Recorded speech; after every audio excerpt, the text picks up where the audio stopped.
भक्त एकनाथ भाग 2। एकनाथ जी ब्राह्मणों का बड़ा आदर करते थे। इनके यहाँ सदाव्रत चलता रहता था।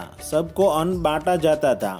रात को जब ये कीर्तन करने लगते थे उस समय दूर दूर से लोग इनके यहाँ आते थे, जिनमें अधिकांश ऐसे श्रोता होते थे जो इन्हीं के यहाँ भोजन पाते थे। नित्य नए अतिथि आया ही करते थे। यद्यपि एकनाथ जी के यहाँ बड़ी भीड़ भाड़ रहती थी, फिर भी इनका सारा काम मजे से चलता था। इन्हें कभी कोई चिंता नहीं करनी पड़ती थी। अन्नदान और ज्ञानदान का प्रवाह इनके यहाँ निरंतर बहा ही करता था। क्षमा, शांति, समता, भूतदया, निरअहंकारता, निस्संगतता, भक्तिपरायणता आदि समस्त दैवी संपत्तियों के निधान श्री एकनाथ महाराज के दर्शन मात्र से असंख्य स्त्री पुरुषों के पाप ताप संताप नित्य निवारित होते थे। इनका जीवन बद्धों को मुमुक्षु बनाने, मुमुक्षुओं को मुक्त करने और मुक्तों को पराभक्ति का परमानंद दिलाने के लिए ही था। इनके परोपकारमय निस्पृह साधु जीवन की अनेकों ऐसी घटनाएं हैं जिनसे इनके विविध दैवी गुण प्रकट होते हैं।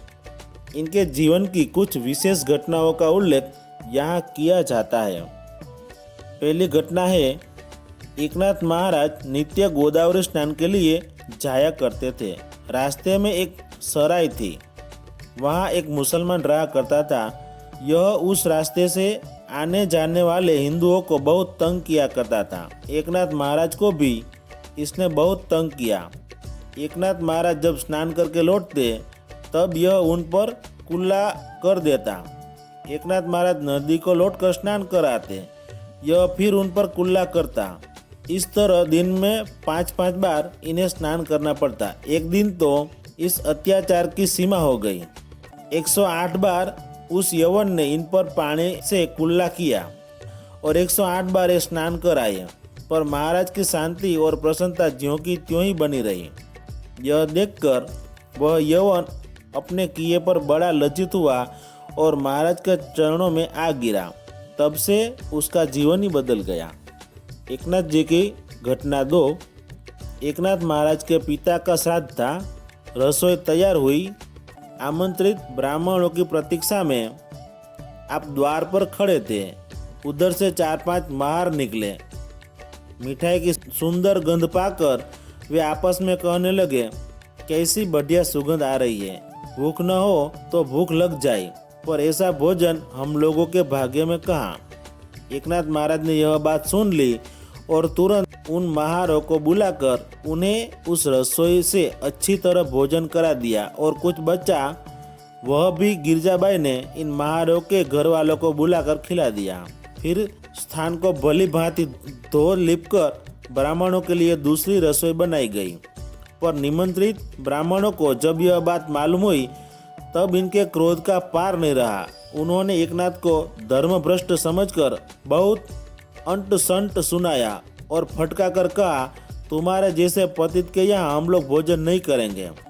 एकनाथ जी ने विनयपूर्वक समझाया कि आप लोग भोजन कीजिए, सब शुद्धि करके नई रसोई बनी है।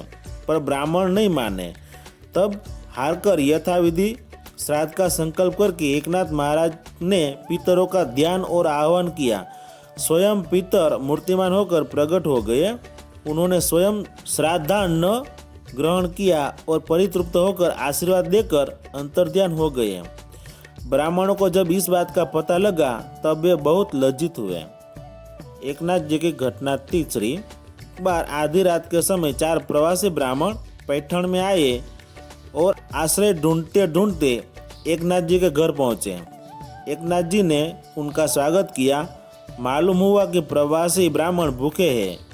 उनके लिए रसोई बनाने को गिरजाबाई तैयार हुई, पर इधर कुछ दिनों से लगातार मूसलाधार वृष्टि होने से घर में सूखा ईंधन नाम मात्र को भी नहीं रह गया था।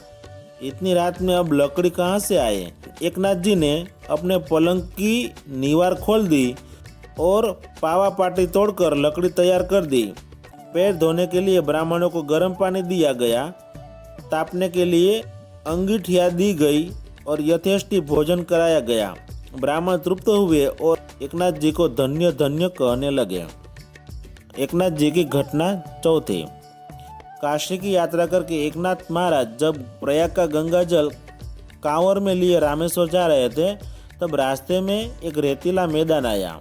वहां पर एक गधा मारे प्यास के छटपटा रहा था। एकनाथ जी ने तुरंत अपनी कांवर से पानी लेकर उसके मुंह में डाला। गधा चंगा होकर वहां से चल दिया। नाथ जी के संगी और आश्रित उद्धव आदि लोग प्रयाग के गंगा जल का ऐसा उपयोग होते देख बहुत दुखी हुए। एकनाथ जी ने उन्हें समझाया कि भले मानसो, बार बार सुनते हो कि भगवान घट घट वासी है और फिर भी ऐसे बावले बनते हो। समय पर जो काम न दे ऐसा ज्ञान किस काम का। कांवर का जल जो गधे ने पिया वह सीधे श्री रामेश्वर जी पर चढ़ गया।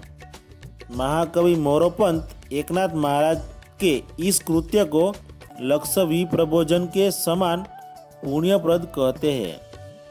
एकनाथ जी महाराज के और प्रसंग के लिए देखिए भाग 3।